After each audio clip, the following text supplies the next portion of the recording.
Salut à tout le monde, bienvenue dans votre site Mathéphysique en poche. Chers étudiants et étudiantes de la deuxième année baccalauréat, je vais partager avec vous un exercice ou bien plutôt un sujet concernant l'étude d'une fonction. Donc c'est un exercice assez très important qui comporte des questions typiques qu'on vous donne généralement au jour de l'examen. Donc je vous donne le temps de scanner cette vidéo, ou plutôt de la lire convenablement et y répondre aux questions posées. Alors là, voilà, le sujet est devant vous. Il suffit de le lire. Voilà, on étudie la fonction. Notre but, c'est d'étudier cette fonction-là, qui est ln de 2 racines de 2x sur 1 plus x carré. Donc, c'était un examen de bac très ancien. Donc, première chose, étudier la fonction f. L'ensemble des définitions, limites et variations. Alors là, donc, c'est à vous de déterminer le domaine de définition, les limites et les variations.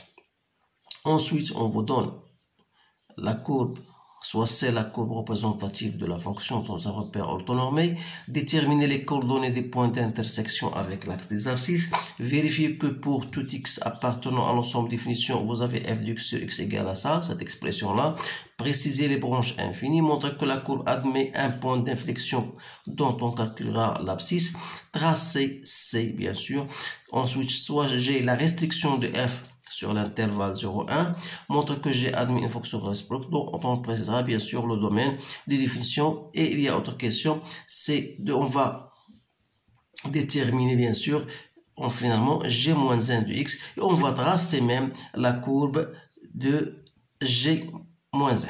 Alors là, on va donc répondre à ce genre de questions. Donc la première question, voilà, je vais écrire la fonction f de x égale ln de 2 racines de 2x sur 1 plus x au carré.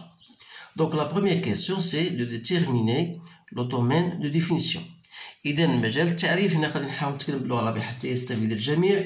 بالنسبة لمجال التعريف دونك هو مجموع العناصر التي تنتمي إلى R بحيث خاص يكون ما بداخل الجذر c'est-à-dire 1 plus x carré خاص يكون أكبر قطعا من صفر. علما أن 1 plus x carré فهي دائما موجبة، إذا يكفي فقط أن يكون x أكبر من صفر، وبالتالي المجال التعريف فهو 0 plus l'infini. Donc, je reviens de dire, pour déterminer l'ensemble des définitions, il faut dire que ce qui est entre les parenthèses doit être strictement supérieur à 0. Étant donné que 1 plus x carré est toujours supérieur à 0, il suffit que 2 racines de 2x soient strictement supérieures à 0, c'est-à-dire que x doit être strictement supérieur à 0. Voilà votre domaine de définition. Donc, on va chercher les limites aux bornes de la fonction, borne de votre domaine de définition. Donc, limite de f de x lorsqu'il tend vers 0 plus. Alors là, il faut savoir vers quoi tend 2 racines de 2 sur x sur 1 plus x carré. Donc, lorsque je remplace x par 0, ça me donne 1, donc ça me donne 0. Mais 0 plus ou bien 0 moins, c'est bien sûr 0 plus. ln de 0 plus, c'est moins l'infini, donc je la fais directement sans se tarder, bien sûr, parce que c'est facile à le montrer. Donc, la limite de f de x lorsque x tend vers plus l'infini. Toujours, donc, bien sûr, là, c'est la limite de 2 racines de 2x sur 1 plus x carré. Donc, c'est la limite de tout ça. Donc, première des choses, c'est de savoir où ça tend de racine de c. C'est la limite de x sur x carré, donc c'est 1 sur x, donc c'est 0 plus, ln de 0 plus, c'est moins l'infini. Maintenant, il me reste les variations de cette fonction, c'est-à-dire est-ce qu'il s'agit d'une fonction décroissante ou bien croissante. Alors là, vous devez déterminer la dérivée de cette fonction. La dérivée de cette fonction n'est autre que de racine de 2x sur 1 plus x au carré prime sur 2 racine de 2x sur 1 plus x au carré. Toujours, il faut mentionner que la fonction est bien dérivable, bien sûr, sur votre domaine de définition. Alors, la recherche de cette dérivée-là, c'est plus facile. Donc, c'est 2 racines de 2 que je multiplie par 1 plus x carré moins 2 racines de 2x que je dois multiplier par la dérivée de 1 plus x carré, c'est-à-dire 2x, mais le tout sur 1 plus x carré, le tout au carré. Donc, je vais le mettre en bas, voilà, et je garde 2 racines de 2 sur x, 1 plus x au carré. Donc, je pourrais simplifier. Donc, ça va me donner 2 racines de 2 plus 2 racines de 2 x au carré, moins 4 racines de 2 x au carré. C'est bien ça. Sur 1 plus x au carré, que je multiplie par 2 racines de 2 x. Donc, ces 2 racines de 2 en facteur de 1 moins, parce que 2 racines, c'est moins 2 racines de 2 x au carré, donc c'est moins x au carré. Sur, je mets toujours ici, voilà, vous avez x1 plus x carré. Finalement, f' de x n'est autre que 1 moins x au carré sur x 1 plus x au carré. Donc ici, vous avez une fonction f', le signe de f' n'est autre que le signe de 1 moins x carré, étant donné que x et 1 plus carré c'est toujours positif. Donc, il suffit de chercher où s'annule la dérivée f' de x, c'est-à-dire 1 moins x carré égale à 0, ça veut dire que x carré égale à 1, donc x égale 1 plus ou moins 1. Celle-ci n'appartient pas au votre domaine de définition, alors il faut garder seulement la seule valeur x égale 1. إذا بما يتعلق بالنسبة للمشتقة f' يعني أنه بمعنى أن f ديجا فهي قابلة للاشتقاق، وبالتالي f' فهي على الشكل التالي. إذا عندنا ما نصل إلى هذا التعبير، نقول بأن f' ديكس تنعدم فيما يخص اللي كان البسط يساوي الصفر، بمعنى أن x égale à moins 1 ou bien plus 1. بما أن moins 1 لا ينتمي إلى المجال التعريفي اللي عندنا، غادي يبقى عندنا غير القيمة الوحيدة هو x égale à 1. alors إذا بالنسبة مجال طابلو دو فارياسيون أو جدول التغيرات غادي يكون على الشكل التالي. فوالا 0 بلس لانفيني، عندنا القيمة الأولى 1 فقط. إذا فهنا عندنا معادلة من الدرجة الثانية تأخذ إشارة ناقص أ داخل الحلول وتأخذ إشارة أ خارج الحلول. إذا بما أن أ سالبة هنا غتكون هنا سالبة وهنا غتكون موجبة. ردوا بالكم من هاد الأمور هذه بزاف. دونك لو سين دو f' n'est autre que le signe de 1 moins x carré, sachant que 1 moins x carré est une équation de second degré. Il porte le signe de a à l'extérieur des racines et le signe de moins a à l'intérieur des racines. Alors il faut bien faire bien attention à ce genre de questions. Donc, vous aurez bien sûr votre tableau de variation de la sorte. Donc, ici, vous avez moins l'infini, ici, moins l'infini. Donc, il suffit de chercher f de 1 que j'ai trouvé 1 demi ln de 2. Donc, soit 0,35. Voilà. On a bien déterminé notre... Je reviens aux questions, bien sûr. Voilà.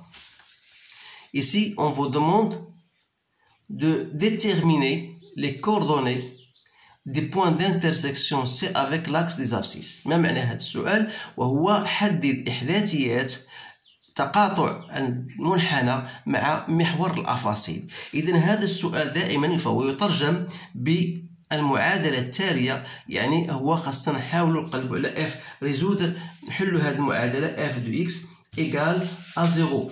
donc بمعنى آخر يعني 2 racines de 2x sur 1 plus x carré خاصها تكون تساوي 1، بمعنى أن غتكون عندنا هي x au carré معادلة من الدرجة الثانية اللي غادي نحاول نقلبوا على الدلتا بطبيعة الحال اللي هي غتخرج لنا 4، وبالتالي الحلول ديال هذه المعادلة هو x1 هو racine de 2 moins 1 الحل الأول، والحل الثاني هو racine de 2 plus 1. C'est facile à le déterminer. Donc voilà, résoudre une fonction, donc l'intersection de la fonction de la courbe représentative avec l'axe des abscisses se traduit tout simplement par le fait de résoudre l'équation f de x égale à 0. Donc ça veut dire que 2 racines de 2x sur 1 plus x égale à 1. Autrement dit, vous allez aboutir à une équation de second degré. donc qui aura un delta indiscriminant delta égale à 4, d'où les solutions x1 et x2. Voilà. Donc, x1, racine de 2 moins 1, c'est à peu près 0,4. Ici, c'est à peu près 2,4. Voilà. Donc, maintenant, on va passer à l'autre question. On vous dit, voilà, vérifiez que pour tout x appartenant à R, de votre domaine de définition, appartenant à l'ensemble de définition, vous avez f de x sur x égale à ça. Donc, voilà, f de x égale à ça. Donc, comment on va, bien sûr, montrer cela? Voilà. À partir de f de x sur x, voilà, f de x sur x, c'est quoi? Normalement, c'est 1 sur x, ln de 2 racines de 2x sur 1 plus x au carré. Voilà ce que vous devez, par quoi vous devez commencer. Donc, c'est 1 sur racine de x, ln de 2 racines de 2x. Vous pouvez mettre ici un x au carré en facteur de 1 plus 1 sur x au carré. C'est-à-dire 1 sur x en facteur. Donc, ln de 2 racines de 2x. Vous avez ici ln de 2 racines de 2. Donc, parce que vous pouvez simplifier. Donc, il reste ln de 2 racines de 2 moins ln de x 1 plus 1 sur x au carré. Donc, c'est 1 sur x, ln de 2 racines de 2, moins ln de x, moins ln de 1 sur x au carré. Voilà votre expression que vous devez bien sûr montrer. C'est bien exactement la même. Maintenant, préciser les prolonges infinies. Donc, هذا هو السبب اللي عطاك هذا السؤال، يعني الفروع اللانهائيه. اذا باش نوجد الفروع اللانهائيه خاص نقلب على ليميت دو اف دو اكس سور اكس. اذا من خلال هذا التعبير ديال اف دو اكس سور اكس نعرف بان ليميت دو الان دو اكس نقدر نكتبها على هذا الشكل، هي ليميت عندما بلس لانفيني دو الان دو 2 racines de 2 voilà sur x moins ln de x sur x moins 1 sur x ln de 1 plus 1 sur x au carré. Donc, bien sûr, lorsque on va plus l'infini, c'est 1, c'est 0. 1 sur plus 1, c'est 0. Donc, ça, c'est 0. Ça, c'est 0. Et ça, c'est 0. Donc, limite de f de x sur x égale à 0. مما يعني أن c de f admet une branche parabolique de direction OX. Je m'excuse si j'écris en abrégé, mais vous devez bien sûr, le jour de l'examen, écrire la phrase toute complète. Alors, إذا بالنسبة للليميت دو اف دو اكس، أن الفروع اللانهائية يعني خص نقلب على الليميت دو اف دو اكس اكس، وجدناه بأنه واحد عدد إيكال زيرو، يعني أن المنحنى ديال الدالة اف يقبل فرعا شجاميا مجوار بلس لانفيني اتجاهه محور الأفاصيل. إذا هذا فيما يتعلق بهذا السؤال.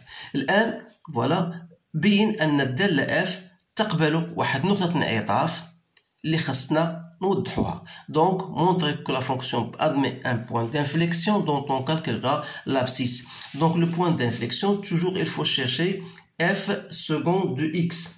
Alors, f second de x, d'après la valeur, donc c'est f' qu'on a devait trouver 1 moins x carré sur, donc il faut chercher la dérivée une autre fois de 1 sur de x fois 1 plus x au carré.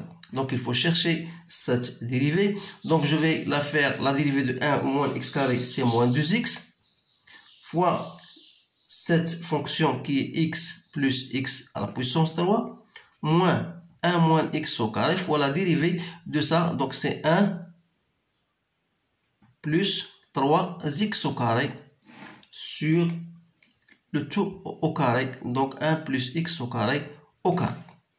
Donc, j'ai trouvé, donc pour ne pas perdre assez de temps, vous allez effectuer votre calcul. J'ai trouvé moi x4 moins 4x au carré moins 1 sur x au carré 1 plus x au carré au carré. Donc, pour déterminer le point d'inflexion, il suffit de résoudre cette équation f seconde égale à 0. Alors, vous avez ici 1 degré 4. Donc, il suffit de poser t égale à x au carré. Donc, et résoudre l'équation t au carré moins 4t moins 1 égale à 0. Alors là, il faut déterminer delta qui égale à 20. D'où vous allez trouver une solution t1 égale à 4 moins 2 racine de 5 sur 2. Et vous avez une autre solution, T2 égale 4 plus, bien sûr, 2 racines de 5 sur 2. Alors là, ça a rejeté. Pourquoi? Car c'est un terme négatif. Parce que t est toujours positif, donc la seule valeur c'est t2 que j'ai à peu près égal donc à 4,236. Ça veut dire que t2, bien que x, puisque x c'est la racine de 4, donc c'est 2,0 quelque chose, donc on va prendre x égale à 2. Donc votre point d'inflexion c'est x égale à 2 et l'image de 2 j'ai trouvé 0,12. Voilà votre point d'inflexion pour la courbe. Bien sûr, on va l'utiliser pour les traçages de la courbe. Maintenant, on va tracer la courbe C. Alors, pour tracer la courbe C, il faut toujours mettre le tableau de variation devant vos yeux, à savoir que pour le point 1, la dérivée s'annule pour 1, ça veut dire que vous aurez une tangente horizontale que vous devez, bien sûr, la placer correctement. Alors voilà ce que vous devez savoir. Vous avez une asymptote verticale au point 0. إذا فيما يخص رسم أو إنشاء المنحنى أول شيء يجب التأكد منه هو جدول التغيرات، مما يعني أن عندنا في النقطة أ التي تنعدم تنعدم في النقطة 1، يعني أن هذه النقطة هذه بالذات فهي تمثل ممسا أفقيا يجب إدراجه في المنحنى. كذلك بالنسبة المقارب العمودي اللي هو المعادلة x إيكال à 0. إذا حاولت ندير هذه الأمور هذه هنايا. فوالا بالنسبة ل x إيكال à 0 فهو مقارب عمودي. عندنا بالنسبة للنقطة أ مماس أفقي. إذا خصنا نحاولوا f de x قلنا تساوي الصفر في نقطتين اللي هما f de x إيكال à 0. قلنا أنها تنعدم في نقطتين هما اللي هما 0.4 و 2.4. إذا فوالا حطيتها هي 0.4 حطيتها هنا و 2.4 ها هي كذلك. إذا يكفي أن أقوم الآن برسم المنحنى. إذا فوالا دون أن أنسى بأن بالنسبة للنقطة 2 كاينة واحد نقطة انعطاف في النقطة 2. إذا هذه الأمور مهمة جدا. فوالا إذا غتكون رسم المنحنى غادي يكون على هذا الشكل. فوالا هنا ما ننساش بان هنا فوالا اذا هنا كاينه واحد ما يسمى بنقطه انعطاف. اذا خصنا دون ان ننسى بان الداله غتقطع محور الافاصيل في هذه النقطه 2.4 وغتمشي في اتجاه ماذا؟ في اتجاه محور الافاصيل. فوالا هذا فيما يخص التراساج ديال الدالة F. إذا من بعد ما رسمنا هذا المنحنى السؤال الذي يليه هو بين بأن الدالة تقبل الدالة العكسية. غناخذوا فقط العنصر 0 و 1 هذا الانترفال يعني هذا المجال بين 0 و 1. إذا بين 0 و 1 كما تلاحظون فالدالة كيف هي؟ فهي تزايدية وهذا يمكن أن نعود إلى جدول التغيرات. إذا تزايدية ودالة متصلة وبالتالي فهي تقبل دالة عكسية معرفة على مجالين J اللي هو moins l'infini 1 demi et 1 de 2. إذن pour répéter, je veux dire que pour montrer que la fonction admet une fonction réciproque, il suffit de montrer que la fonction est continue dans l'intervalle que vous avez 0,1 d'une part et d'autre part que la fonction elle est croissante, ici c'est extrêmement croissante, donc on dit que la fonction admet une fonction réciproque définie sur l'ensemble J qui n'est autre que l'image de I, c'est-à-dire l'image de 0, 1, qui est d'après le tableau de variation, moins l'infini, 1 demi ln de 2. Donc on va donc noter cela, si vous voulez. Donc la fonction f, plutôt g moins 1, elle est définie sur l'ensemble J moins l'infini 1 demi ln de 2 vers 0, 1. C'est bien ça. Parce que vous avez f de 1, c'est 1 demi ln de 2. Donc ici, c'est, voilà. Et qui à tout x fait correspondre g moins 1 de x égale à y. Alors, pour déterminer g moins 1 de x, on peut le déterminer à partir de cette expression de cette relation. Ça veut dire que x égale à g de y. Ça veut dire que x égale à ln de 2 racines de 2 y sur 1 plus y au carré. Ou plutôt, l'exponentielle de x sera égale à 2 racines de 2 y sur 1 plus y au carré. Donc, je vais effectuer mon calcul, c'est-à-dire l'exponentielle de x 1 plus y au carré égale à 2 racines de 2 y, ou plutôt exponentielle de x y au carré moins 2 racines de 2 y plus l'exponentielle de x égale à 0. Donc vous avez ici une équation de second degré. Vous allez déterminer delta égale à 2 racines de 2 moins 4 e de x au carré, c'est-à-dire, voilà, ou plutôt je peux le mettre,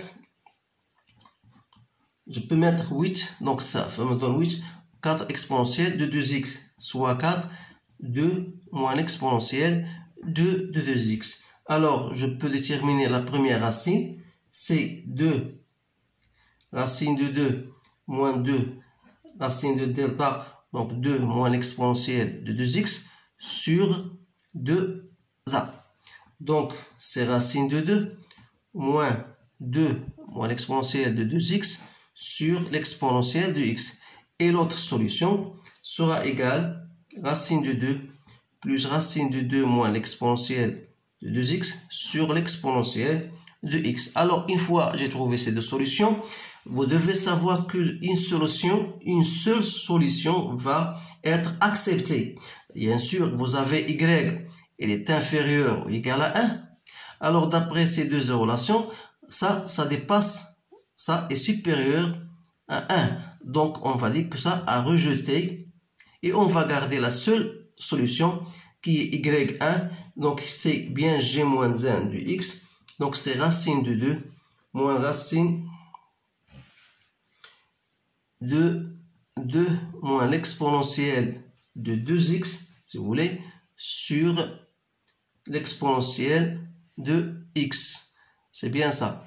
Donc, on a bien trouvé notre solution. Voilà. Donc, maintenant, on va tracer, si vous voulez, la courbe représentative de la fonction réciproque. Alors là, bien sûr, j'ai tracé l'équation, ou bien la droite d'équation y égale à x, tout simplement pour vous simplifier la tâche. Parce que si vous avez un compas et un équerre, vous pouvez déterminer la symétrie de cette courbe facilement par ces deux outils. Alors moi, comme je n'ai pas d'équerre avec moi et de compas, je peux le tracer de ma manière. À ma manière, donc j'ai f de 1 égale à 0,35, ça veut dire que f de 0,5 c'est 1. Alors la courbe, bien sûr, voilà votre point d'inflexion. Et là, ici, vous avez 2,4, voilà 2,4. Donc f de 0, c'est 2,4. Donc la courbe va passer par là, par ce point-là et par ce point-là.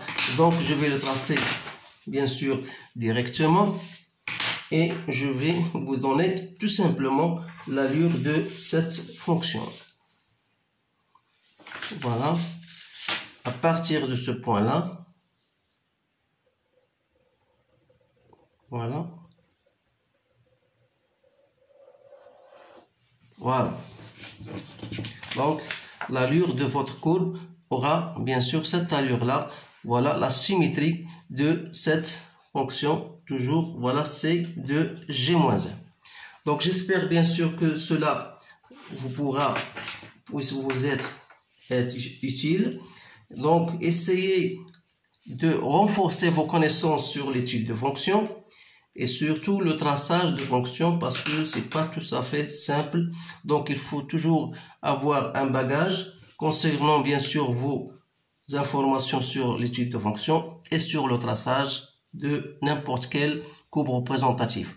Alors je vous remercie de votre attention et je vous souhaite une bonne chance et je vous dis à bientôt.